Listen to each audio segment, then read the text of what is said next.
Hello everyone, एक बार फिर से स्वागत है आपका अपने यूट्यूब चैनल अंबोज पाठशाला में। तो इस वीडियो में हम लोग Jharkhand diploma two degree examination 2026 के लिए सब्जेक्ट मैथमेटिक्स यानी कि मैथ का इम्पोर्टेंट क्वेश्चन देखने वाले हैं पीवाईक्यू सीरीज का। जी हाँ, जैसा कि मैंने बोला था कि बिल्कुल फ्री ऑफ कॉस्ट यानी कि बिल्कुल फ्री में पूरे यूट्यूब पर पहली बार आपको डिप्लोमा टू डिग्री का प्रिपरेशन कराया जाएगा। तो हम लोग आज से क्लास स्टार्ट कर रहे हैं। ये हम लोग का पहला क्लास होने वाला है और हम लोग शुरुआत कर रहे हैं मैथ से। जी हाँ, देखिए बहुत सारे स्टूडेंट क्या होते हैं कि मैथ से भागते हैं, उनको मैथ समझ में नहीं आता है, उनको मैथ कॉम्प्लिकेटेड लगता है। बट यकीन मानिए, इस वीडियो को आप लोग शुरू से अंत तक बस एक बार ध्यान से देखिए। आपको सबसे आसान तरीके से, ट्रिकी तरीके से मैथ के हर एक क्वेश्चन को सोल्व कराया जाएगा।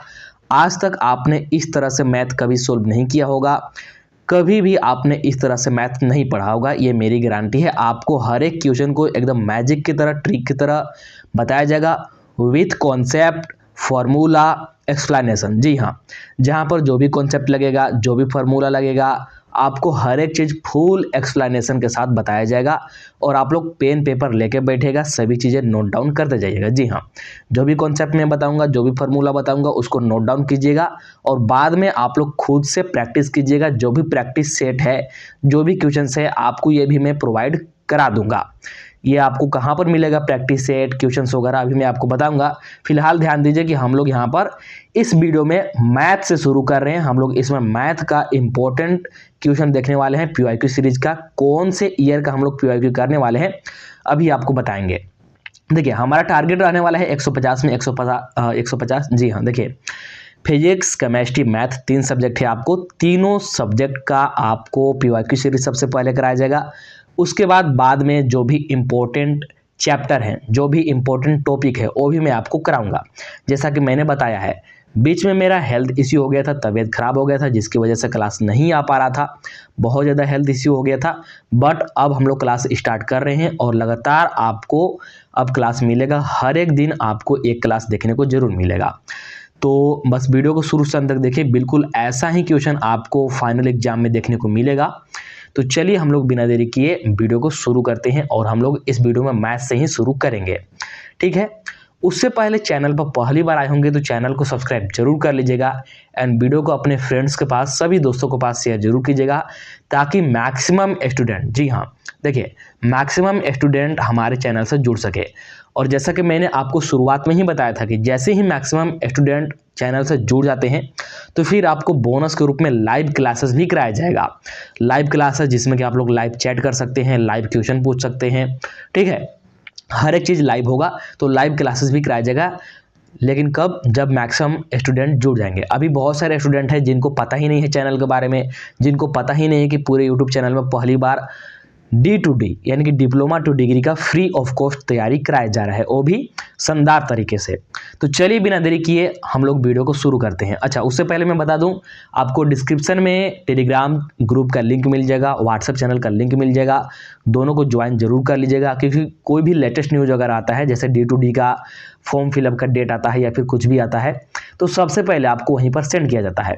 इसके अलावा आपको प्रैक्टिस सेट चाहिए, क्वेश्चन पेपर चाहिए, या फिर कोई भी आपका पर्सनल डाउट हो, कोई भी क्वेश्चन आपका सोल्व ना हो रहा हो, या फिर मुझसे कोई पर्सनल बात करनी हो जैसे गाइडेंस या फिर कुछ भी, उसके लिए आप लोग को डिस्क्रिप्शन में ही इंस्टाग्राम पेज का लिंक दिया गया है। इंस्टाग्राम पर फॉलो कर लीजिएगा और फॉलो करने के बाद वहाँ पर मैसेज कीजिएगा, डीएम कीजिएगा, आपके मैसेज का रिप्लाई कीजिएगा, डीएम के रिप्लाई किया जाएगा। तो चलिए अब बिना देरी के इसको हम लोग शुरू करते हैं। तो देखिए यहाँ पर हम लोग शुरू कर रहे हैं पीवाईक्यू 2025 के साथ। जी हाँ, जो हमारा लास्ट ईयर का पीवाईक्यू है, लास्ट ईयर का जो प्रीवियस ईयर क्वेश्चन पेपर है, हम लोग इसी के साथ शुरू कर रहे हैं। सबसे पहले 2025 का देखेंगे, मैथ का सबसे पहले, इसके बाद फिजिक्स केमिस्ट्री का, उसके बाद फिर हम लोग 2024 का क्वेश्चन पीवाईक्यू देखेंगे, फिर ऐसे 2023 का, ऐसे करके मैंने आपको जितना भी बोला है सभी ईयर का पीवाईक्यू मैं आपको कराऊंगा इस प्रकार से, ठीक है। तो हम लोग यहाँ पर शुरू कर रहे हैं 2025 का और वो भी शुरू कर रहे हैं मैथ से, क्योंकि मैथ आपका स्कोरिंग है, ठीक है। मैथ आपका स्कोरिंग सब्जेक्ट है, मैथ से आप लोग अच्छा स्कोर, अच्छा रैंक ला सकते हैं। मैथ से आपको भागना नहीं है, जैसा कि मैंने आपको बोला, वीडियो को बस अंत तक देखिए, आपको हर एक चीज़ स्मूथ तरीके से, मैजिक एकदम लगेगा, जैसे जादू हो रहा है, आपको हर एक चीज़ समझ में आएगा। तो पहला क्लास था, पहला वीडियो था, तो आपको ये चीज़ें समझानी जरूरी थी, इसलिए थोड़ा सा इंट्रो में टाइम लग गया होगा, बट कोई नहीं। अब हम लोग सीधा बढ़ते हैं क्वेश्चन की ओर। चलिए हम लोग मैथ वाले क्वेश्चन पे आते हैं। तो चलिए यहाँ पर ध्यान दीजिए, जो हमारा मैथ का क्वेश्चन है, क्वेश्चन नंबर 101, यानी कि 101 से स्टार्ट हो रहा है, उससे पहले फिजिक्स और केमिस्ट्री का था। तो हम लोग शुरू कर रहे हैं मैथ का। आप लोग यहाँ पर देख सकते हैं मैथमेटिक्स, ठीक है, आप लोग यहाँ पर साफ साफ देख सकते हैं। तो जो हमारा क्वेश्चन नंबर 1 है मैथ का, जो कि 101 नंबर वाला क्वेश्चन, यहाँ पर ध्यान दीजिए, मैं इसको सर्कल में ले रहा हूँ, ठीक है। देखिए क्वेश्चन को रीड करते हैं, उसके बाद आपको समझाएंगे। देखिए क्या बोल रहा है, the Cartesian product A cross B, इसको हम लोग क्या बोलते हैं, ए क्रॉस बी बोलते हैं, क्योंकि कार्टेशियन प्रोडक्ट बोला है। वेयर ये हमको दिया है ए यहाँ पर सेट ए है, सेट ए जिसमें कि 2 एलिमेंट है, सेट बी इसमें भी 2 एलिमेंट है। हैज हाउ मेनी एलिमेंट्स, क्या बोल रहा है कि हमको एक कार्टेशियन प्रोडक्ट दिया है ए क्रॉस बी, ठीक है, और सेट ए सेट बी दिया है। तो ए क्रॉस बी में कितने एलिमेंट्स होंगे, हाउ मेनी एलिमेंट्स हमसे पूछा है। हिंदी में भी पढ़ेंगे, क्योंकि दोनों मीडियम में, मैंने बोला कि दोनों मीडियम में पढ़ाऊंगा। कार्तीय गुणनफल ए क्रॉस बी, जहां सेट ए दिया है और सेट बी दिया है, यानी कि समुच्चय ए समुच्चय बी में कितने तत्व हैं, यानी कि कितने एलिमेंट है, आपको ये बताना है। पूछ रहा है how many elements in Cartesian product A cross B, इसको हम लोग बोलते हैं ए क्रॉस बी। ए गुना बी नहीं बोलिएगा, ये ए क्रॉस बी होता है, इसको हम लोग क्रॉस पढ़ते हैं, क्या पढ़ते हैं, क्रॉस, ठीक है। तो यहाँ पर क्या कॉन्सेप्ट लगेगा, मैं आपको कॉन्सेप्ट बताता रहूँ, यहाँ पर आप लोग ध्यान में रखिएगा, ठीक है। चलिए देखिए, मैं यहाँ पर कॉन्सेप्ट लिख देता हूँ, आप लोग इस कॉन्सेप्ट को अपने कॉपी में लिख लीजिए। मान लीजिए अगर किसी सेट ए में, हमारे पास कोई सेट ए है, सेट ए में अगर हमारे पास एम एलिमेंट है, ठीक है, एम एलिमेंट हैं, और ध्यान दीजिएगा, यहाँ पर लिखता हूँ, और सेट बी में एन एलिमेंट है, तो जो हमारा कार्टेशियन प्रोडक्ट है ए क्रॉस बी में अगर हम लोग नंबर ऑफ एलिमेंट देखें, तो इसको मैं ऐसे लिख देता हूँ, number of element in A cross B is equal to, ये किसकी इक्वल होगा, तो number of element in set A, यानी कि सेट ए में जितने एलिमेंट है, गुने, यानी कि into number of element in set B, यानी कि सेट बी में जितने भी तत्व हैं, जितने भी एलिमेंट है। तो ये हमारा हो गया फार्मूला, ठीक है, ये हमारा फार्मूला है। इस फार्मूला को आप लोग याद रखिएगा, इसको नोट डाउन कर लीजिएगा। कॉन्सेप्ट क्या है कि अगर किसी सेट ए में एम एलिमेंट है और सेट बी में एन एलिमेंट है, तो जो हमारा कार्टेशियन प्रोडक्ट है ए क्रॉस बी में एलिमेंट की संख्या होगा एम इंटू एन, क्या, एम इंटू एन। तो number of element in A cross B is equal to हो जाएगा number of element in A और number of element into B. अब कुछ नहीं करना है, देखिए सेट ए में कितने एलिमेंट है, यहाँ पर देखिए सेट ए है, इसमें 2 तत्व हैं, यानी कि 2 एलिमेंट है। सेट बी में कितने एलिमेंट है, इसमें भी 2 एलिमेंट है, यानी कि 2 तत्व हैं। तो कुछ नहीं कीजिए, 2 इंटू 2 कर दीजिए, तो 4 आ जाएगा। 4 कौन से ऑप्शन में है, ऑप्शन नंबर यहाँ पर आपको दिख रहा होगा सी, ऑप्शन नंबर सी, ठीक है। कॉन्सेप्ट फार्मूला आपको समझ में आया, कॉन्सेप्ट फार्मूला आप लोगों ने नोट डाउन कर लिया। चलिए आगे बढ़ेंगे अगले क्वेश्चन की ओर। आई होप कि आपको अच्छे से समझ में आया होगा। अगर समझ में नहीं आया है तो या तो आप लोग उसको कमेंट सेक्शन में पूछ लीजिए कमेंट करके, या फिर वीडियो को पीछे करके बैक करके देख लीजिए, आपको समझ में आ जाएगा। तो क्वेश्चन नंबर दूसरा देखिए मैथ का, जो कि क्वेश्चन नंबर 102 है। क्या पूछ रहा है देखिएगा यहाँ पर, देखिए इफ सेट ए हमको दिया है, समुच्चय ए दिया है जिसमें कि 2 एलिमेंट है small A B, then the number of relation from A to A. तो नंबर ऑफ रिलेशन हमको निकालना है ए से ए में, यानी कि ए से ए में ही संबंध बनाने को बोला है। यदि समुच्चय हमको दिया है जिसमें कि 2 तत्व हैं स्मॉल ए बी, तो ए से ए तक संबंध की संख्या, देखिए यहाँ पर ए से ए बोला है ना, यानी कि एक ही सेट दिया है और खुद का खुद से संबंध में यहाँ पर मतलब कितने संबंध बनेंगे खुद का खुद से, ये पूछ दिया है। इसलिए आपको यहाँ पर थोड़ा सा समझने में प्रॉब्लम होगा, लेकिन मैं आपको एक एग्जांपल से समझाता हूँ। यहाँ पर देखिए, मान लेते हैं हमारे पास कोई और एक सेट ए है और यहाँ पर एक सेट बी है। ये मैं सिर्फ अलग से एग्जांपल दे रहा हूँ, ठीक है, समझने के लिए, ताकि आपको क्लियर समझ में आ सके। ठीक है, सेट ए मान लीजिए है और हमारे पास एक सेट बी है। ये मैं खुद से एग्जांपल दे रहा हूँ, ये इसका मतलब ये क्वेश्चन में नहीं बोला है। मान लेते हैं सेट ए में A1 2 3 ऐसा एलिमेंट है और इसमें मान लेते हैं 4 5 6 ऐसा कुछ 3 एलिमेंट है। तो अब ए से बी में हमको कितना रिलेशन बनेगा, यानी कि कितने संबंध बनेंगे, ये निकालना है, क्योंकि वही तो हमसे क्वेश्चन में पूछा है ए से, यानी यहाँ पर खुद का खुद से बोल दिया है और यहाँ पर मैं आपको अलग से समझा रहा हूँ, ए से बी में समझा रहा हूँ, जिससे कि आपको तुरंत से क्वेश्चन समझ में आ सके। तो इसके लिए जो कॉन्सेप्ट है, कॉन्सेप्ट क्या है आप लोग नोट डाउन कर लीजिएगा कि ए से बी में या फिर ए से ए में या फिर बी से बी में कहीं पर भी आपको संबंध मतलब नंबर ऑफ रिलेशन निकालने को बोल दे कि कितना संबंध बन रहा है, तो इसके लिए जो कॉन्सेप्ट है टोटल रिलेशन निकालने के लिए आप लोग क्या निकाल लीजिए, number of elements in given sets. जी हाँ, गिवन सेट्स। देखिए जो हमको सेट दिया है इसमें कितने नंबर ऑफ एलिमेंट है, सबसे पहले ये निकाल लीजिए। ये हम लोग का फार्मूला में काम आएगा।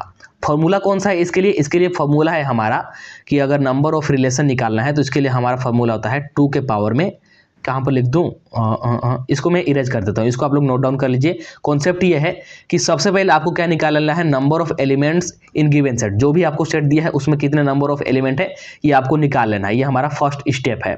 ये मेन कॉन्सेप्ट समझिए। अब फार्मूला लगाएंगे हम लोग। फार्मूला कौन सा है, देखिए यहाँ पर फार्मूला इसके लिए होता है, ठीक है, एफ इक्वल टू मैं लिख देता हूँ यहाँ पर, एफ फार्मूला के लिए है 2AB और AB यहाँ पर क्या है, AB है नंबर ऑफ एलिमेंट, ठीक है, ए और बी एलिमेंट की संख्या क्या है, एलिमेंट की संख्या है, ये एलिमेंट की संख्या है, ठीक है। तो अब हम लोग इसी फार्मूला के आधार पर इस क्वेश्चन को सोल्व करेंगे। तो 2 के पावर में ए बी, तो यहाँ पर एक ही सेट है, खुद का खुद से पूछा है, तो इसमें कितने एलिमेंट है, 2, एक ए और एक बी, 2 एलिमेंट है, तो 2 और बी में भी 2 ही होंगे क्योंकि यहाँ पर सेम सेट है, तो 2 के पावर में आ जाएगा 4 और ये आ जाएगा 16। आई होप कि आपको समझ में आ गया होगा। फॉर्मूला हमारा होता है नंबर ऑफ रिलेशन का, ये 2 के पावर में ए बी, और यहाँ पर खुद का खुद से बोल दिया है, मतलब एक ही सेट है और इसमें 2 एलिमेंट है, इसलिए 2 के पावर में 2 आ गया और गुना करेंगे तो 2 के पावर में 4 और ये आ जाएगा हमारा 16 के इक्वल। आई होप कि समझ में आ गया होगा। जो मैंने आपको कॉन्सेप्ट बताया था वो हमारा फर्स्ट स्टेप था। सबसे पहले नंबर ऑफ एलिमेंट निकाल लेंगे ताकि आपको यहाँ पर रखने में आसानी हो, ठीक है, इस ए बी के जगह पर। आई होप कि समझ में आ गया। चलिए इसके बाद देखिए अगला क्वेश्चन है हमारे पास 103 नंबर वाला क्वेश्चन। क्या बोल रहा है, देखिए यहाँ पर a function is a relation in which, यानी कि फलन एक संबंध है जिसमें, देखिए यहाँ पर यह आपका थ्योरी टाइप का क्वेश्चन है जो कि आपको डायरेक्टली याद रखना होगा। मैं आपको यहाँ पर बता रहा हूँ, ध्यान दीजिएगा। ये बोल क्या रहा है कि a function is a relation in which, जो फंक्शन होता है ना, फंक्शन जिसको कि हम लोग एफ से डिनोट करते हैं, फंक्शन, ठीक है, फंक्शन एक प्रकार का संबंध ही होता है, यानी कि एक प्रकार का रिलेशन ही होता है, परंतु कब, कंडीशन क्या होना चाहिए, यही आपसे पूछा है, कंडीशन पूछा है। फलन एक संबंध है जिसमें क्या कंडीशन होता है, यही आपसे पूछ रहा है। याद रखिएगा कि जो हमारा फंक्शन होता है, फलन होता है, एक प्रकार का संबंध ही होता है, रिलेशन ही होता है, लेकिन इसका स्पेसिफिक कंडीशन होता है, एक यहाँ पर कंडीशन होता है, ठीक है। तो कंडीशन कौन सा है आपको ये बताना है, तो ये आपको याद रखना होगा कि फंक्शन एक ऐसा रिलेशन है, ठीक है, जो फलन है एक ऐसा संबंध है जिसमें हर इनपुट की ठीक एक, यानी कि एग्जैक्टली 1 आउटपुट होता है, ठीक है, यही कंडीशन है। तो उसके अकॉर्डिंग यहाँ पर हम लोग ऑप्शन खोजेंगे। तो ऑप्शन आपको यहाँ पर देखने को मिलेगा, क्या बोल रहा है, चेक करते हैं। Input and output are equal, ये तो नहीं होगा। Each output has 1 input, each input had exactly 1 output, तो ऑप्शन नंबर बी होगा करेक्ट। क्या, ईच इनपुट यानी कि हर एक इनपुट का, ठीक है, हैज एग्जैक्टली 1 आउटपुट, यानी कि एग्जैक्टली 1 आउटपुट होता है। ये आपको याद रखना होगा। डायरेक्ट थ्योरेटिकल टाइप वाला क्वेश्चन है, डायरेक्ट थ्योरी टाइप वाला क्वेश्चन है। याद रखिएगा कि फंक्शन जो होता है, जो फलन होता है, ये रिलेशन का ही एक प्रकार होता है, लेकिन स्पेसिफिक, और वो स्पेसिफिक कंडीशन क्या है कि हर एक इनपुट का ठीक एक, यानी कि एग्जैक्टली 1 आउटपुट होता है। इस बात को ध्यान में रखिएगा, ठीक है। डायरेक्ट ये थ्योरी है, यहाँ पर कोई भी आपको अलग से फॉर्मूला या फिर कुछ भी मैं बताने वाला नहीं हूँ, ये आपको डायरेक्टली याद रखना होगा। चलिए नेक्स्ट आगे बढ़ेंगे। चलिए तो 104 नंबर वाला क्वेश्चन यहाँ पर देखिएगा क्या बोल रहा है। देखिए the set of all first elements of ordered pairs in a relation is called. क्या बोल रहा है कि किसी संबंध में क्रमिक युग्मों के सभी प्रथम तत्वों के समुच्चय को कहा जाता है, क्या बोला जाता है। अब यहाँ पर जो ये आपका क्वेश्चन नंबर 104 है, ये डायरेक्टली डिफिनेशन उठा के डाल दिया है। ये डिफिनेशन है, किसका डिफिनेशन है आपको ये बताना है। एक बार मैं फिर से आपको पढ़ देता हूँ। The set of all first element, यानी कि सभी फर्स्ट एलिमेंट का जो सेट है of ordered pairs in relation is called, उसको हम लोग क्या बोलते हैं, ठीक है। तो उसको हम लोग बोलते हैं डोमेन। क्या बोलते हैं, डोमेन। यहाँ पर आपको ऑप्शन नंबर सी दिख रहा है, यहाँ पर देखिए ये वाला। अच्छा, आपको समझाते हैं कि डोमेन क्या होता है। यहाँ पर ध्यान दीजिएगा। मान लीजिए हमारे पास एक सेट ए है और एक सेट बी है, समुच्चय ए और बी है, ठीक है। समुच्चय ए और बी दो समुच्चय हैं और इसमें मान लीजिए एलिमेंट है, ठीक है। मान लीजिए कोई भी एलिमेंट है, मान लीजिए ए बी सी कुछ भी, ठीक है। और इनका आपस में कुछ ना कुछ रिलेशन है, ठीक है। तो जो हमारा यहाँ पर ये होता है सेट ए, जो है सेट ए, इसमें जो एलिमेंट है, सेट ए के जितने भी एलिमेंट है यहाँ पर जो आपको दिख रहा है ए बी सी, इसको हम लोग बोलते हैं डोमेन। क्या बोलते हैं इसको हम लोग, इसको हम लोग बोलते हैं डोमेन। और सेट बी में जितने भी एलिमेंट है इसको हम लोग बोलते हैं रेंज। क्या बोलते हैं, रेंज। तो यही होता है हमारा डोमेन। तो वही यहाँ पर बोल दिया है the set of all first element of ordered pairs in relation is called, तो उसी को हम लोग बोलते हैं डोमेन, ठीक है। डायरेक्टली ये डिफिनेशन है डोमेन का। डोमेन का ये डिफिनेशन ही है, आपको याद रखना होगा, और कोई यहाँ पर ऑप्शन नहीं है। चलिए इसके बाद नेक्स्ट, चलिए अब 105 नंबर वाला क्वेश्चन देखते हैं। बहुत ही सिंपल है, देखने में आपको कॉम्प्लिकेटेड लगेगा बट सिंपल है। देखिए क्या बोल रहा है, इफ अ फंक्शन, एक फंक्शन है एफ जो कि आर टू आर में डिफाइन है, यानी कि रियल नंबर से रियल नंबर में डिफाइंड है, ठीक है। अब रियल नंबर क्या होता है ये तो मैं यहाँ पर बताने वाला हूँ नहीं, क्योंकि ये हम लोग बचपन से पढ़ते आ रहे हैं। यहाँ पर मैं आपको अब रियल नंबर बताने वाला हूँ नहीं। आई होप कि आपको इतना तो आता ही होगा मैथ के नाम पे, ठीक है। तो यहाँ पर एक्चुअली रियल नंबर का उतना ज़्यादा मतलब है नहीं, बस ध्यान रखिए कि रियल नंबर से रियल नंबर में डिफाइंड है। और एफ एक्स हमको दिया है, एफ एक्स, इसको मैं यहाँ पर लिखता हूँ, F X is equal to दिया है 2x प्लस में 1, ठीक है। देन एफ ऑफ 3 हमसे पूछा है, क्या पूछा है, then F of 3 is equal to what, यानी कि x के जगह पर जब 3 रखेंगे, इसका सिंपल सा यही मतलब है, तो वैल्यू क्या निकल के आएगा, हमसे यही पूछा है। अब रियल नंबर से रियल नंबर में है, मतलब हम लोग इस एफ मतलब 3 को डायरेक्टली पुट कर सकते हो। चलिए पुट करते हैं, ठीक है। तो एफ ऑफ 3 एक्स की जगह पर 3 रखते जाइए, जहाँ भी एक्स हो वहाँ पर बस आपको 3 रख देना है, ठीक है। तो सोल्व करेंगे तो 3 दूनी के 6 प्लस में 1 इज इक्वल टू क्या जाएगा 7। तो ऑप्शन नंबर आपको यहाँ पर दिख रहा होगा सी। बहुत ही सिंपल था, रियल नंबर से रियल नंबर में बोल दिया था और एफ एक्स आपको दे दिया था, एफ ऑफ 3 आपको निकालना था। ऐसा ही क्वेश्चन आपको एग्जाम में भी एक आध देखने को मिलेगा। बस एक्स की जगह पर जो भी हमको दिया है उसी को रख देना था, बहुत ही सिंपल है। आई होप कि आपने ऐसा क्वेश्चन किया होगा कभी, ठीक है। चलिए इसके बाद नेक्स्ट देखिए। तो अब यहाँ पर ध्यान दीजिए, क्वेश्चन नंबर 106 यानी कि 106। अब ये जो क्वेश्चन है, सबसे पहले मैं आपको बता दूं कि ये 10th क्लास का क्वेश्चन है। जी हाँ, आपने ये 10th क्लास में पढ़ा है। आई थिंक कि चैप्टर नंबर 4 है, क्वाड्रेटिक इक्वेशन एंड इनइक्वालिटी, ऐसा करके कुछ चैप्टर है।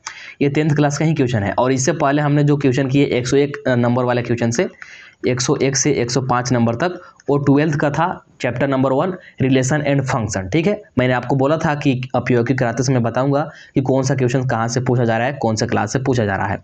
तो जो हमने 101 से 105 नंबर तक किया वो था रिलेशन एंड फंक्शन का 12th क्लास का। और ये जो हम लोग कर रहे हैं ये है हमारा 10th क्लास का, ठीक है। ये आपसे 10th क्लास का क्वेश्चन पूछा गया है, जो कि आपका क्वाड्रेटिक इक्वेशन एंड इनइक्वालिटी करके ऐसा कुछ चैप्टर है। तो चलिए क्वेश्चन अब क्या पूछा है, क्वेश्चन को पढ़ते हैं और इसको हम लोग सोल्व करेंगे, ठीक है। देखिए क्वेश्चन क्या है, the discriminant of X square plus 2x plus 5 is equal to 0 is. तो यहाँ पर जो आपको ये दिया है इक्वेशन, इसके लिए डिस्क्रिमिनेंट आपको निकालना है। X square plus 2x plus 5 is equal to 0 का विभेदक, इसको हिंदी में बोलते हैं विभेदक, ठीक है।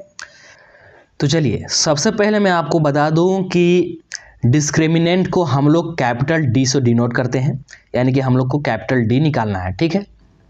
अब इसके बाद ध्यान दीजिए, जो हमको इक्वेशन दिया है X square plus 2x plus 5 is equal to 0, इसमें जो एक्स स्क्वायर है ये हमारा ए होगा, और यहाँ पर ये हमारा बी होगा, और ये हमारा सी होगा, ठीक है। देखिए ए यहाँ पर क्या है, जो एक्स स्क्वायर का कोफिशिएंट है यानी कि जो गुणांक है वही यहाँ पर हमारा ए होगा। यहाँ पर कुछ नहीं है, मतलब कि 1 है, ठीक है, 1। और यहाँ पर जो x का गुणांक है यानी कि कोफिशिएंट, यहाँ पर आपको दिख रहा होगा 2, यही हमारा b है। और जो हमारा यहाँ पर लास्ट में जो आपको दिख रहा है ये हमारा c है, जो कि 5 है, ठीक है। तो a b c ये आपको तीनों जानना जरूरी था, क्योंकि इसके लिए जो फॉर्मूला में ये तीनों काम आएंगे, मैंने आपको बता दिया। चलिए अब हम लोग इसके लिए लगाते हैं फॉर्मूला। ये 10th क्लास में आपने फॉर्मूला पढ़ा होगा।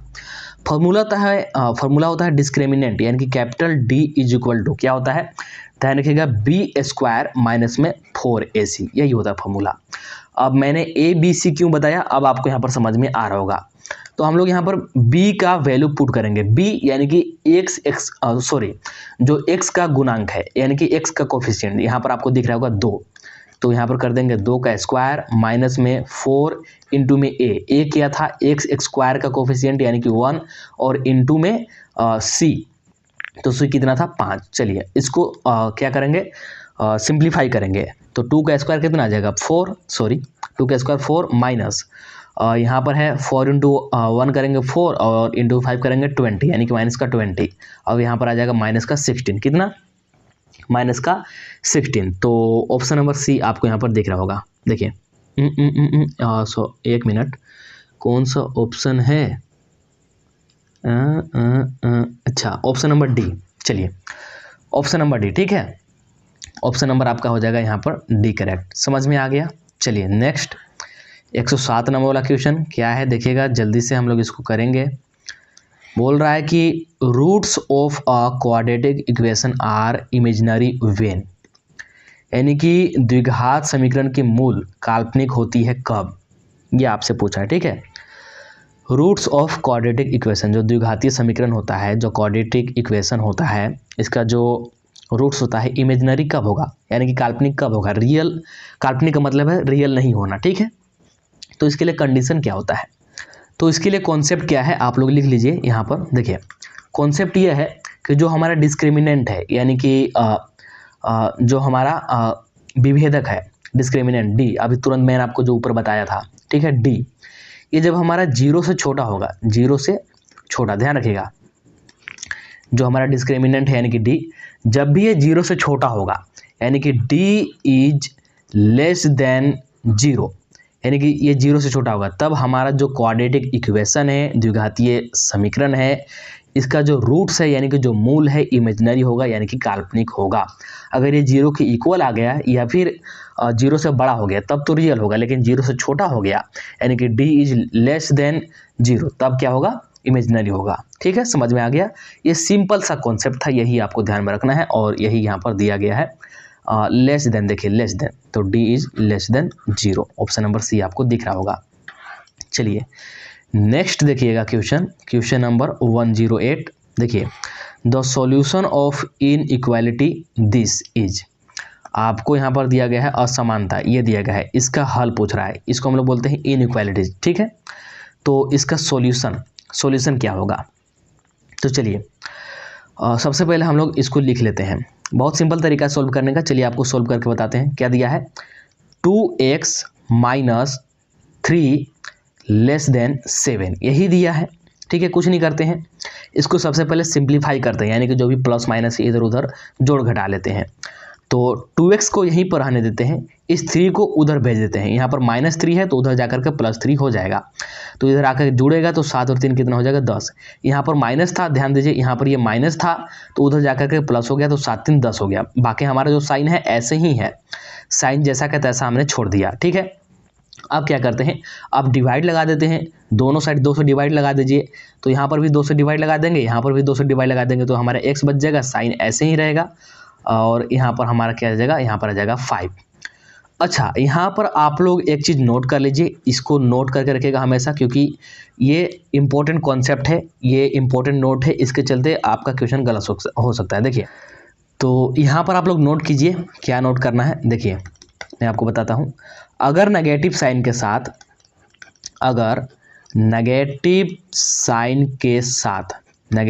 के साथ क्या हो, या तो मल्टीप्लाई हो या फिर डिवाइड हो, तो हमेशा ही याद रखिएगा जो हमारा इनइक्वालिटीज का साइन है, लेस देन या फिर ग्रेटर देन, ये हमारा इनइक्वालिटीज का साइन है, ये क्या होगा, चेंज होगा। ठीक है, साइन चेंज होगा, साइन क्या होगा, चेंज होगा।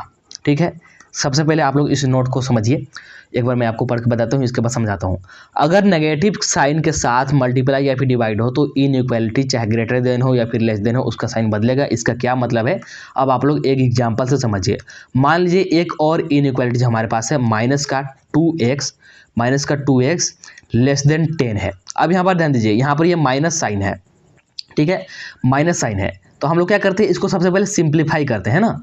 सिंप्लीफाई करेंगे तो क्या करेंगे, दोनों साइड 2 से डिवाइड लगाएंगे, तो इधर माइनस का 2x डिवाइड बाई 2 और ये साइन ऐसे ही रहेगा और इधर भी डिवाइड बाई 2।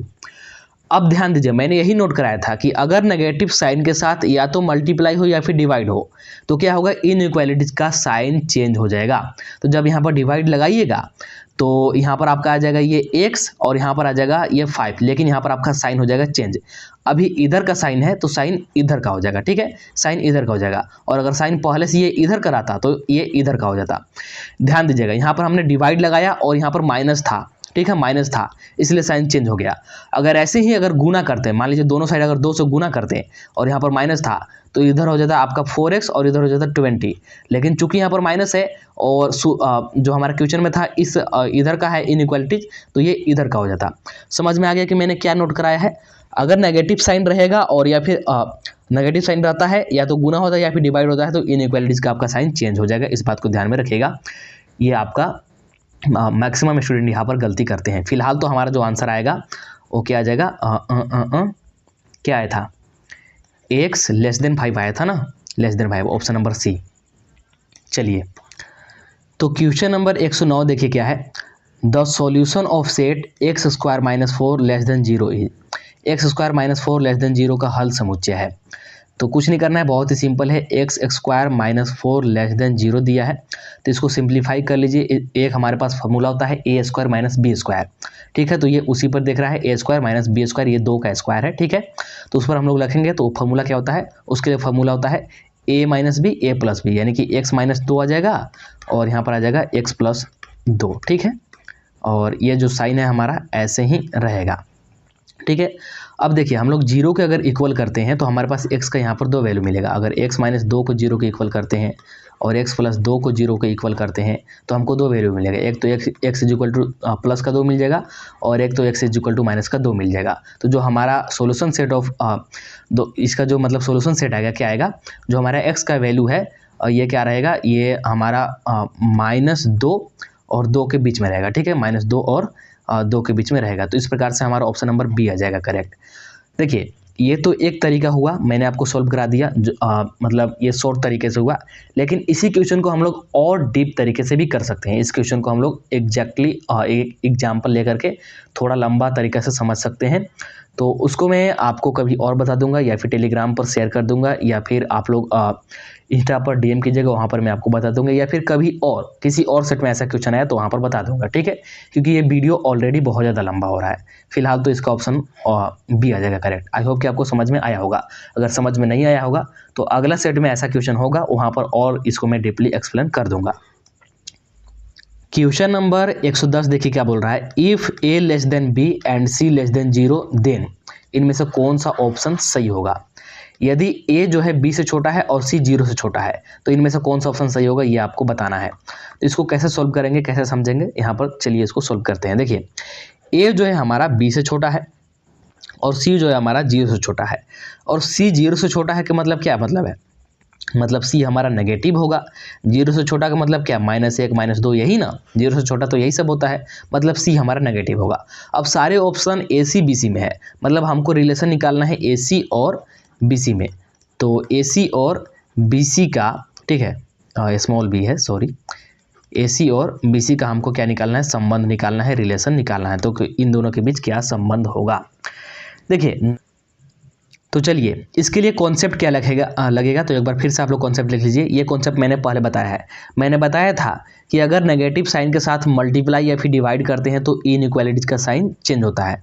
देखिए, मैंने आपको कॉन्सेप्ट अभी कुछ देर पहले क्वेश्चन में बताया था, नेगेटिव साइन के साथ अगर हम लोग मल्टीप्लाई या फिर डिवाइड करते हैं तो इनइक्वालिटीज का जो लेस देन या फिर ग्रेटर देन होता है इसका साइन चेंज होता है। यही वाला कॉन्सेप्ट यहाँ पर काम आने वाला है। कैसे, देखिए देखिए यहाँ पर हमसे क्वेश्चन में बोला है कि a लेस देन b है, यानी कि a b से छोटा है। क्या करते हैं कि दोनों तरफ c से मल्टीप्लाई कर दीजिए, इधर भी c से मल्टीप्लाई कर दीजिए, ठीक है। तो अगर मल्टीप्लाई करेंगे तो इधर हमारा जाएगा ac और इधर हमारा क्या जाएगा bc। लेकिन अभी यहाँ पर जो हमारा इनइक्वालिटीज का साइन है ये सस्पेंस रहेगा कि इनइक्वालिटीज का साइन ऐसा ही रहेगा या फिर चेंज होगा। तो देखिए जो हमारा c है, शुरुआत में मैंने आपको बताया था ये हमारा नेगेटिव है। क्या है c हमारा नेगेटिव है, क्योंकि बोला है कि c 0 से छोटा है। 0 से छोटा का मतलब -1 -2 -3 मतलब नेगेटिव है। और नेगेटिव साइन के साथ मल्टीप्लाई या फिर डिवाइड कुछ भी होता है तो इनइक्वालिटी का साइन क्या होता है, चेंज होता है। मतलब ये जो इनइक्वालिटी का साइन है इनइक्वालिटीज का जो साइन है ये चेंज होगा, मतलब AC और BC के बीच इनइक्वालिटीज का साइन इधर का हो जाएगा।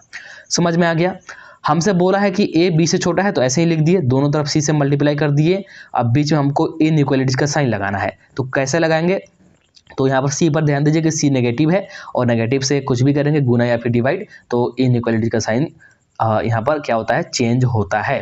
तो इस प्रकार से जो हमारा AC है क्या आ जाएगा, ग्रेटर देन BC आ जाएगा, ठीक है। तो ऑप्शन नंबर बी हो जाएगा करेक्ट। आई होप कि आपको अच्छे से समझ में आ गया होगा।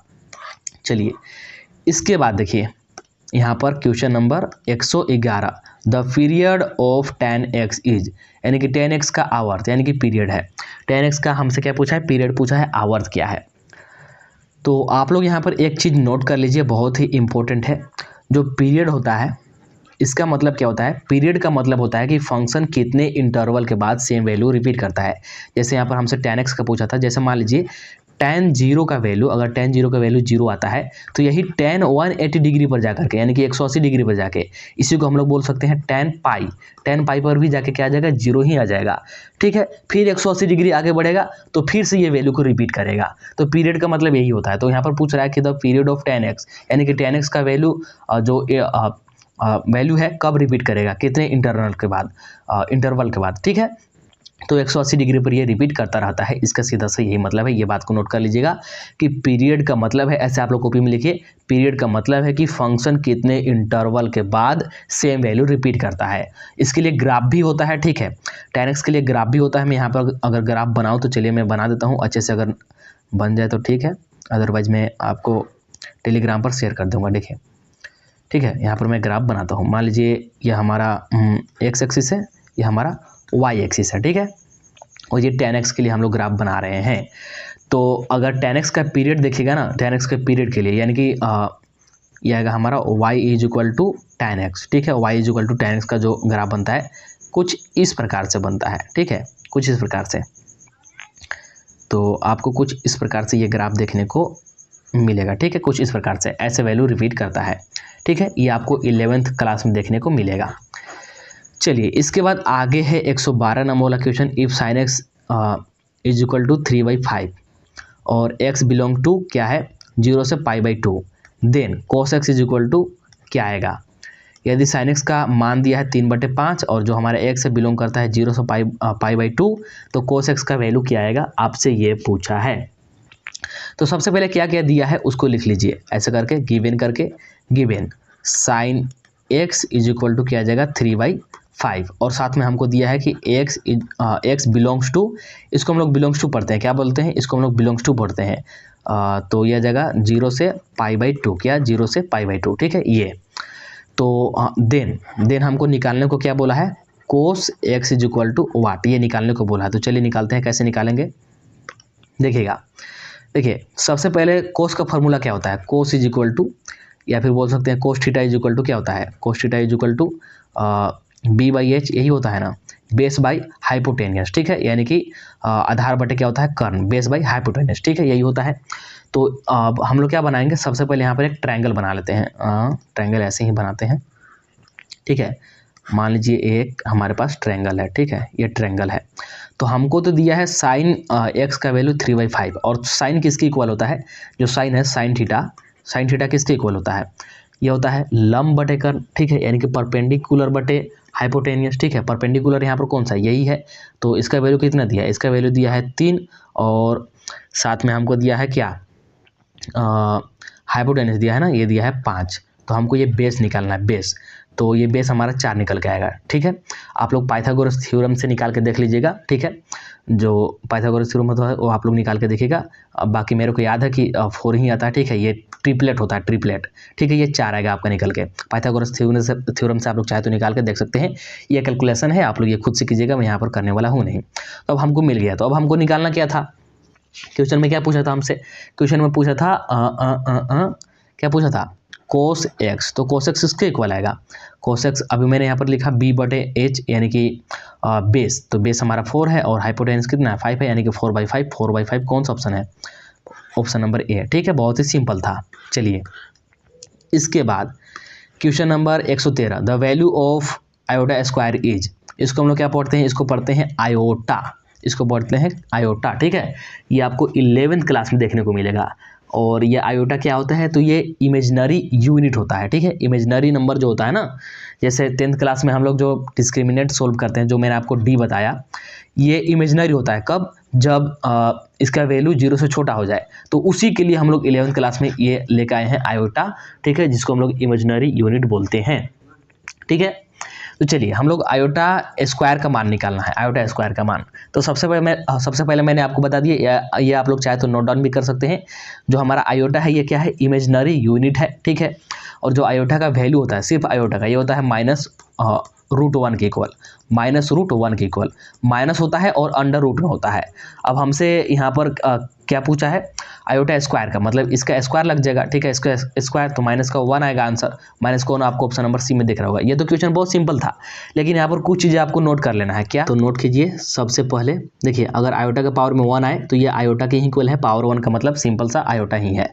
अगर पावर में 2 आए तो इसका वैल्यू हमेशा 1 होता है, बार बार आपको निकालना नहीं है, याद रखना है। अगर पावर में 3 आ जाए तो ये माइनस आयोटा के इक्वल आएगा। यही पावर में 4 आ जाए तो ये प्लस का 1 आ जाता है। अब इसके बाद जितना भी आगे आएगा, आयोटा के पावर में 5, 6, 8, 12 जितना भी आए, वो सब 4 के साइकिल में आता है। ठीक है, 4 के साइकिल में मतलब क्या है, देखिए अगर आयोटा के पावर में 5 आए तो कैसे आप लोग वैल्यू निकालेगा, इसको हम लोग ऐसे निकालेंगे, आयोटा इंटू में आयोटा के पावर 4 कर सकते हैं, क्योंकि पावर जुड़ता है। तो ये आयोटा के पावर 5 ही है, और आयोटा का मान कितना होता है, आयोटा ही होता है, और पावर 4 का मान कितना होता है, 1 होता है। तो ये आयोटा के इक्वल ही आएगा। तो आगे जितना भी वैल्यू पूछेगा हम लोग 4 के साइकिल में इसको तोड़ करके बनाएंगे। ठीक है, समझ में आ गया। चलिए इसके बाद देखिए अगला 114 नंबर वाला क्वेश्चन क्या है, the conjugate of this is. तो सबसे पहले समझिए कि कॉन्जुगेट क्या होता है। अगर कोई कॉम्प्लेक्स नंबर है, ठीक है, चलिए आपको बताता हूँ। सबसे पहले यहाँ पर देखिए हमसे पूछा क्या है, कॉन्जुगेट पूछा है किसका, इसका। तो यहाँ पर मैं लिख देता हूँ CONJ। ठीक है, इतना सा आप लोग समझ लीजिए कि कॉन्जुगेट है। तो कॉन्जुगेट ऑफ 3 + 2 आयोटा, इसका हमसे क्या पूछा है, कॉन्जुगेट पूछा है। तो कॉन्जुगेट क्या होता है समझिएगा। जैसे कोई कॉम्प्लेक्स नंबर है, कॉम्प्लेक्स नंबर क्या होता है, A+ में B आयोटा, मतलब कि आयोटा आ जाए। ठीक है, कहीं पर आयोटा आ जाए तो कॉम्प्लेक्स नंबर होता है। इसी को हम लोग क्या बोलते हैं, इसी को हम लोग बोलते हैं कॉम्प्लेक्स नंबर। ठीक है, कॉम्प्लेक्स नंबर ये 11th क्लास का है। ठीक है, 11th क्लास का, ध्यान रखिएगा।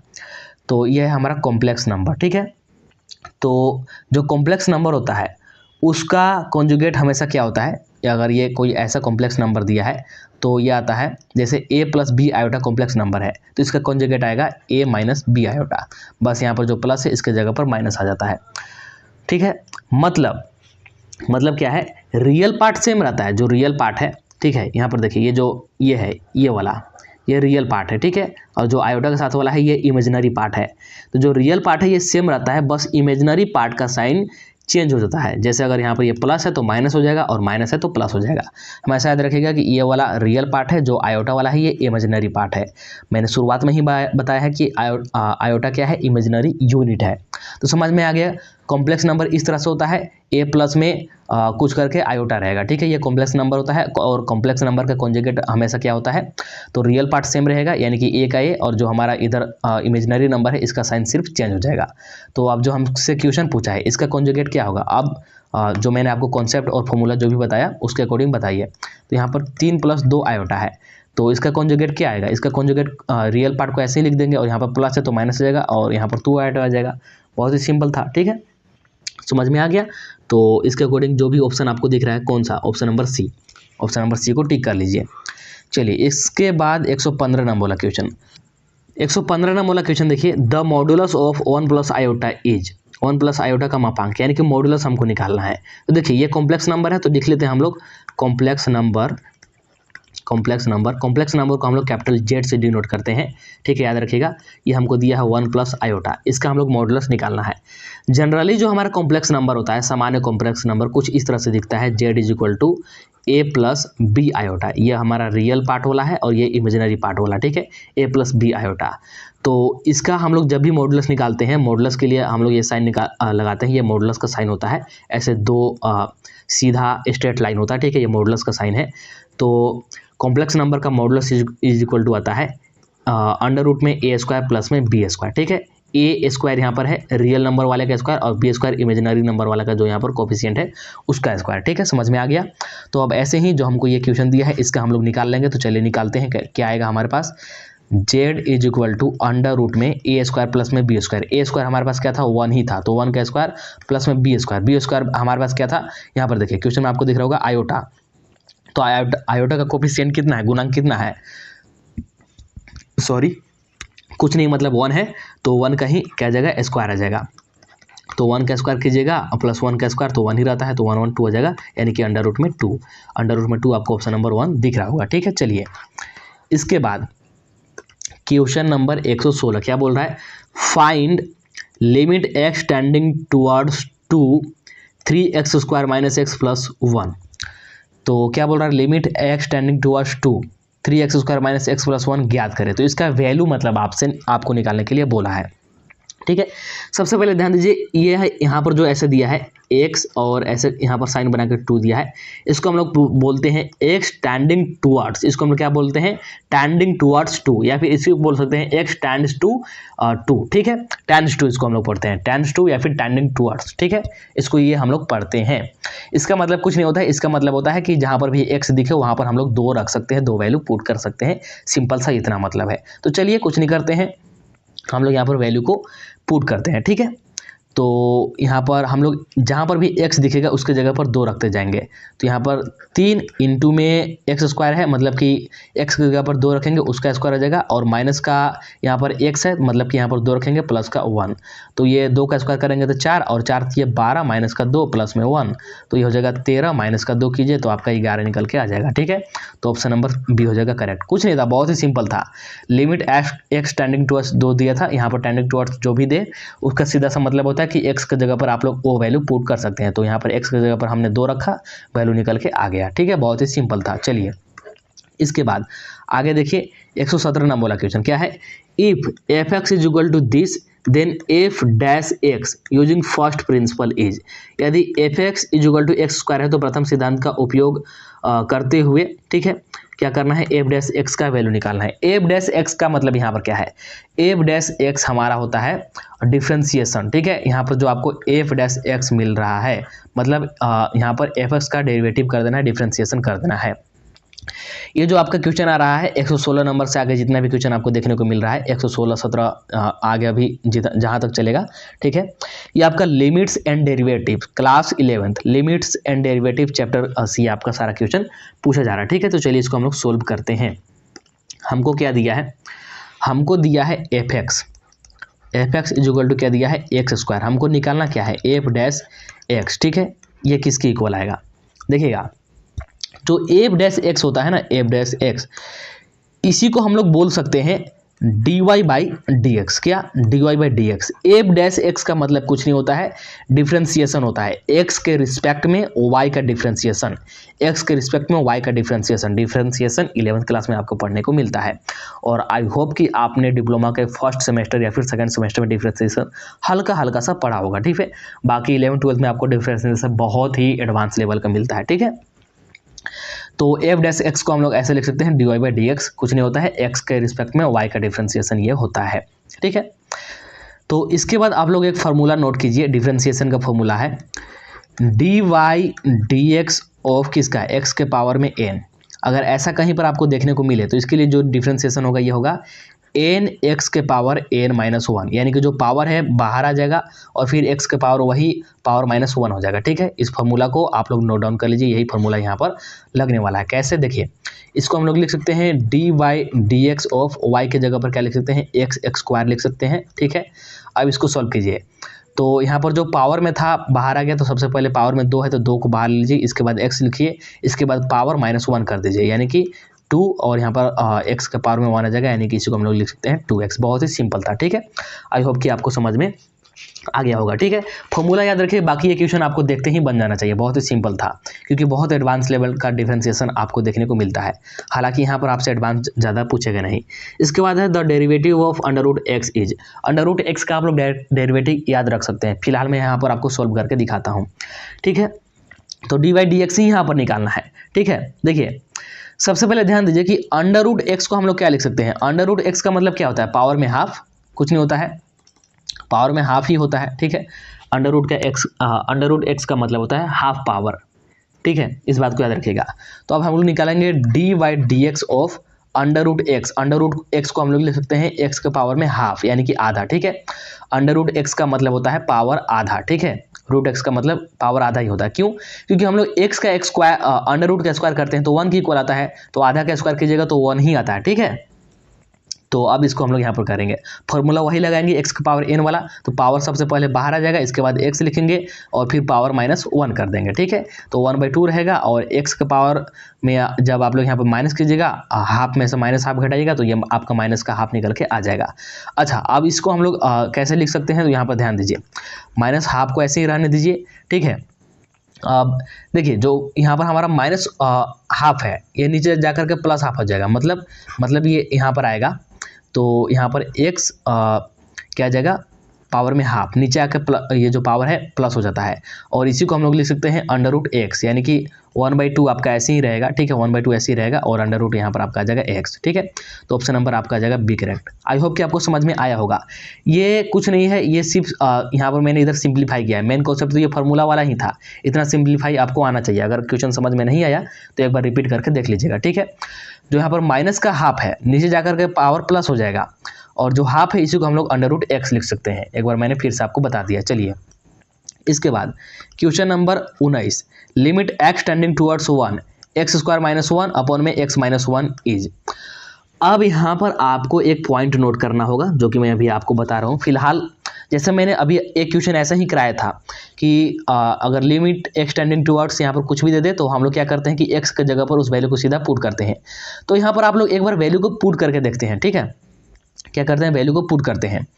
तो x² यहाँ पर है, मतलब कि x की जगह पर 1 रखेंगे, तो 1 का स्क्वायर -1, और नीचे भी 1 - 1। अब यहाँ पर देखिएगा कि नीचे क्या बन रहा है, हमारा 0 बन रहा है, और ऊपर भी 0 बन रहा है। 1 का स्क्वायर कीजिएगा 1 आएगा, -1, और नीचे 1 - 1 है, यानी कि 0/0। 0/0 जब भी आपको देखने को मिले, याद रखिएगा कि ये एग्जिस्ट ही नहीं करता है। इस बात को हमेशा ध्यान में रखिएगा कि ये एग्जिस्ट नहीं करता है, ठीक है। तो ये आपको हमेशा याद रखना है, ठीक है। तो यहाँ पर फिर आपको क्या करना होगा, तो अभी आपको कॉन्सेप्ट बताते हैं। उससे पहले ध्यान दीजिए कि हमारा जो ऐसे वैल्यू रखने पर, सीधा वैल्यू रखने पर 0/0 आ रहा है, ये नहीं आना चाहिए, ये कभी भी नहीं आना चाहिए, ठीक है। ये नहीं आना चाहिए, क्योंकि ये एग्जिस्ट ही नहीं करता है। इस बात को ध्यान में रखिएगा। अगर 0/0 आ रहा है सीधा वैल्यू रखने पर, मतलब इसको हम लोग सीधा सोल्व नहीं कर सकते हैं, डायरेक्ट वैल्यू हम लोग यहाँ पर पुट नहीं कर सकते हैं। इस बात को ध्यान में रखिएगा। फिर क्या करेंगे सर, तो इसको सिंप्लीफाई करेंगे ना, ये सिंप्लीफाई होगा, उसके बाद वैल्यू को पुट करेंगे। जब भी 0/0 का फॉर्मेट बने ऐसा लिमिट वाला में, ठीक है, डायरेक्ट वैल्यू रखने पर, तो उसको सिंप्लीफाई कीजिएगा, उसके बाद वैल्यू रखिएगा, क्योंकि 0/0 एग्जिस्ट ही नहीं करता है, ये कभी भी आना नहीं चाहिए। इस बात को ऐसा याद रखिएगा। चलिए तो फिर क्या करेंगे, इस लिमिट को ऐसे ही रखते हैं, लिमिट x टेंडिंग टुवर्ड्स 1, इसको ऐसे ही रहने देते हैं। हम लोग इस वाले पार्ट को सिंप्लीफाई करेंगे।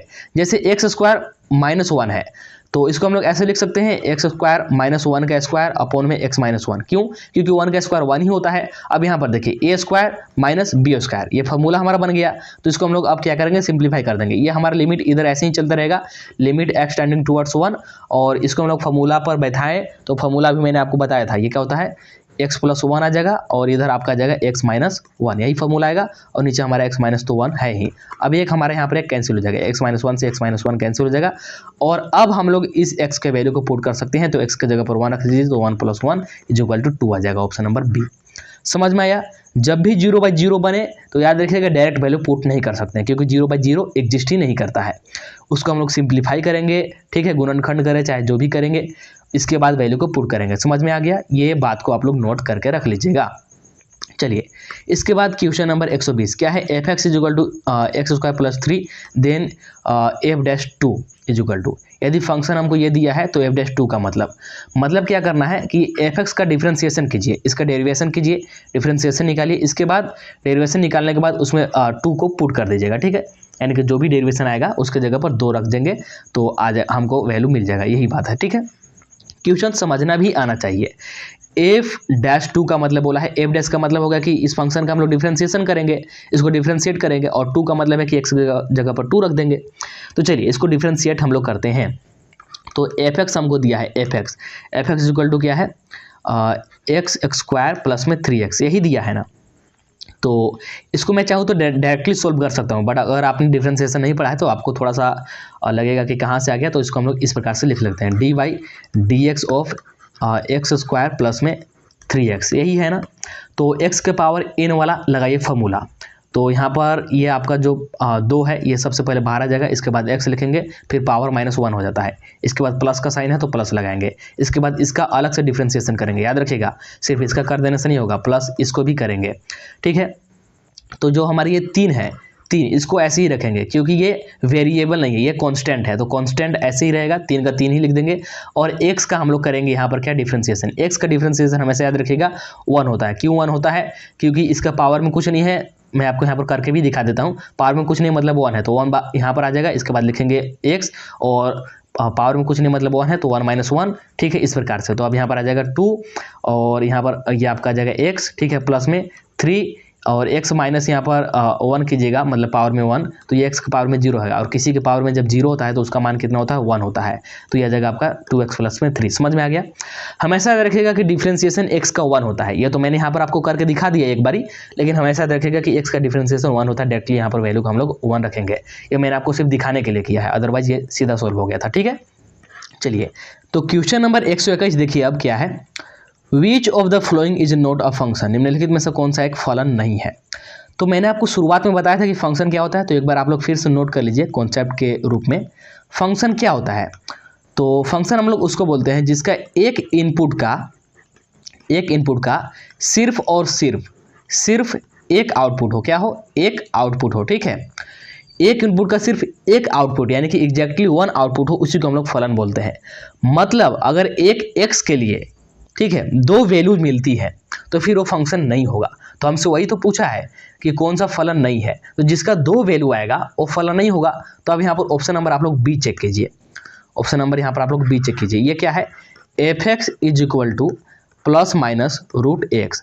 एक्स का कोई भी वैल्यू आप लोग यहाँ पर रखिए, आपको 2 वैल्यू मतलब एक्स के यहाँ पर कोई भी मान रखिए, आपको 2 वैल्यू मिलेगा। जैसे एक्स इज इक्वल टू अगर 1 रखते हैं तो F of 1 is equal to क्या जाएगा, प्लस माइनस अंडर रूट में 1, ठीक है। मतलब यहाँ पर प्लस का भी अंडर रूट 1 आ गया और माइनस का भी, यहाँ पर देखिए माइनस का भी अंडर रूट 1 आ गया, तो 2 मान हो गया ना, एक प्लस का एक माइनस का 2 मान हो गया। तो यहाँ पर एक ही एक्स के लिए 2 मान आ रहे हैं, मतलब ये फलन नहीं है, ये फंक्शन नहीं है, ऑप्शन नंबर बी। समझ में आ गया। फलन वो होता है जिसमें कि एक इनपुट का सिर्फ एक ही आउटपुट हो, लेकिन यहाँ पर हम लोग एक इनपुट कर रहे हैं तो 2 आउटपुट हमको मिल रहा है, मतलब ये फलन नहीं है। समझ में आ गया, इसीलिए कॉन्सेप्ट याद रखना जरूरी होता है। इसके बाद देखिए क्वेश्चन नंबर 22 क्या बोल रहा है, the value of sine 90। Sine 90 का वैल्यू आपने 10th क्लास में पढ़ा है, 9th क्लास में पढ़ा है, ये तो पढ़ा ही होगा। साइन 90 का वैल्यू कितना होता है, तो ये तो मैं यहाँ पर बताने वाला, चलिए बता ही देता हूँ। साइन 90 का वैल्यू कितना होता है, साइन 90 का वैल्यू होता है 1, और साइन 0 का कितना होता है, कोई बताएगा क्या। साइन 0 का 0 ही होता है, साइन 0 का 0 होता है। साइन पाई बाई कितना, साइन पाई बाई 6 का हमको वैल्यू बताइएगा कमेंट सेक्शन में, ठीक है। पाई बाई 6 कितना होता है ये आपको बताने की जरूरत नहीं है। जो पाई होता है इसका मान 180 डिग्री होता है, तो उसके अकॉर्डिंग आप लोग बताइएगा कि साइन पाई बाई 6 का मान कितना होता है। जितने भी स्टूडेंट इस वीडियो को देख रहे हैं सभी स्टूडेंट इस क्वेश्चन का आंसर करेंगे, ताकि मैं देखूंगा कि कितने स्टूडेंट यहाँ पर एक्टिव हैं। चलिए इसके बाद question number 123, the principal value of this, यानी कि साइन इनवर्स 1/2 का मुख्य मान पूछा, ठीक है। प्रिंसिपल वैल्यू देखिए यहाँ पर ये इनवर्स है, इनवर्स ध्यान रखिएगा कि साइन इनवर्स इनटू साइन किया जाए, ठीक है, तो ये आपस में कैंसिल होकर के 1 आ जाते हैं, ठीक है, आपस में कैंसिल होकर 1 आ जाते हैं, इस बात को ध्यान में रखिएगा। ये कॉन्सेप्ट ही है, साइन इनवर्स इनटू साइन कीजिएगा तो ये आपस में कैंसिल हो जाते हैं और 1 आ जाता है, ठीक है। तो अब यहाँ से हमको पूछा है इसका मुख्य मान, तो साइन इनवर्स 1/2, ठीक है, 1/2। तो इसको हम लोग लिख सकते हैं साइन इनवर्स और 1/2। साइन π/6 का मान कितना होता है? साइन π/6 का मान कितना होता है? 1/2 ही तो होता है, 1/2 तो ही होता है, ठीक है। π/6 का मतलब क्या होता है? 180 में 6 से डिवाइड लगा दीजिए 30, साइन 30 का मान कितना आता है? 1/2, यानी कि 1/2 को हम लोग साइन π/6 लिख सकते हैं और साइन से साइन इनवर्स कैंसिल हो जाता है, जैसा कि मैंने बताया ये 1 की इक्वल हो जाता है, मतलब इसका आंसर क्या आ जाएगा? π/6 आ जाएगा, ऑप्शन नंबर डी आपका करेक्ट हो जाएगा, ठीक है। समझ में आ गया कैसे हुआ? चलिए इसके बाद देखिए question number 124, which of the following is not periodic, यानी कि निम्न में से कौन सा आवर्त नहीं है? नॉट पीरियोडिक पूछा है। कॉन्सेप्ट क्या है? Periodic means value same repeat करना। मैंने आपको कुछ देर पहले बताया था कि पीरियड पूछ दे तो उसका मतलब क्या होता है, पीरियोडिक का मतलब क्या होता है कि वैल्यू कब रिपीट होता है, ठीक है, उसी को बोलते हैं पीरियोडिक। तो नॉट पीरियोडिक मतलब ऐसा फंक्शन या फिर ऐसा कुछ भी चीज़ जिसका कि वैल्यू रिपीट ना करे। देखिए अब ऑप्शन को चेक करते हैं यहाँ पर, देखिए हाँ ऑप्शन को चेक करेंगे उससे पहले एक बार और आपको क्वेश्चन समझाता हूँ। बोला कि which of the following is not periodic, यहाँ पर पीरियोडिक का मतलब होता है जिसका कि वैल्यू चेंज करता है हर एक मतलब एंगल पर, किसी भी एंगल पर वैल्यू चेंज मतलब रिपीट हो लेकिन रिपीट होता है, ठीक है। पीरियोडिक का ये मतलब होता है, पीरियोडिक का मतलब होता है कि किसी न किसी एक एंगल पर फंक्शन का वैल्यू रिपीट करेगा और बार बार वो वैल्यू रिपीट करेगा, ठीक है, इस बात को ध्यान में रखिएगा। तो हमसे पूछा नॉट पीरियोडिक मतलब इनमें से किसका वैल्यू रिपीट नहीं करेगा? तो साइन एक्स का जो पीरियड होता है ना, याद रखिएगा साइन एक्स का पीरियड होता है पाई, यानी कि 180 डिग्री पर साइन का मान रिपीट होने लगता है। जैसे 0 पर 0 रहेगा, 180 पर भी साइन का 0 ही आता है, वैसे ही टेन का भी पाई ही आता है, टेन का भी पीरियड पाई ही होता है। टेन 0 पर 0 होगा, पाई पर भी 0 होगा। और जो हमारे यहाँ पर कोस एक्स है, कोस एक्स, ठीक है, कोस एक्स का भी पाई ही होता है, ठीक है, इसका भी पीरियड पाई ही होता है, ठीक है। लेकिन जो यहाँ पर हमारा मोड एक्स है, मोड एक्स, ठीक है, मोड एक्स, ठीक है, मोड एक्स का मतलब होता है हमेशा मान पॉजिटिव ही रहेगा, इसमें आपका वैल्यू रिपीट नहीं करेगा, कुछ भी आप लोग रख लीजिए, ठीक है। जो मोड एक्स है ये कभी रिपीट नहीं होता है, ये वैल्यू बदलता रहता है, ठीक है, इसमें आपका वैल्यू बदलता रहेगा, जो भी वैल्यू डालेगा उसके अकॉर्डिंग वैल्यू बदलेगा, रिपीट नहीं होगा। तो ऑप्शन नंबर यहाँ पर हो जाएगा आपका डी करेक्ट। चलिए इसके बाद 125 नंबर वाला क्वेश्चन यहाँ पर देखिए क्या है, साइन 180 डिग्री प्लस थीटा, ठीक है, साइन 180 डिग्री प्लस थीटा। तो इसको फिलहाल लिखिए HW में, ठीक है। तो जितने भी स्टूडेंट इस वीडियो को देख रहे हैं, क्वेश्चन नंबर 125 खुद से सॉल्व कीजिएगा, खुद से थोड़ा दिमाग लगाइएगा, अगर बन जाता है तो अच्छी बात है, कमेंट करके बताइएगा कि आपका आंसर कितना आ रहा है और साथ में कॉन्सेप्ट भी लिखिएगा कि आंसर इतना क्यों आ रहा है, ठीक है।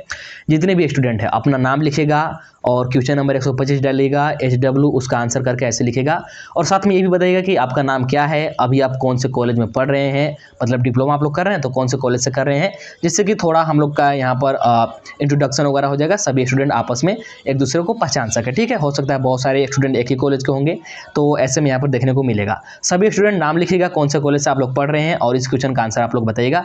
इसके आगे 126 से 150 नंबर, 126 से 150 नंबर हम लोग पार्ट 2 में करेंगे, क्योंकि वीडियो ऑलरेडी बहुत ज़्यादा लंबा हो चुका है, ज़्यादा लंबा पढ़ाऊंगा तो आपको बोरिंग लगेगा, फिर नींद लगने लगेगा, जिसका कोई मतलब है नहीं। इस वीडियो में इतना ही रखते हैं, मिलेंगे हम लोग अगला वीडियो में।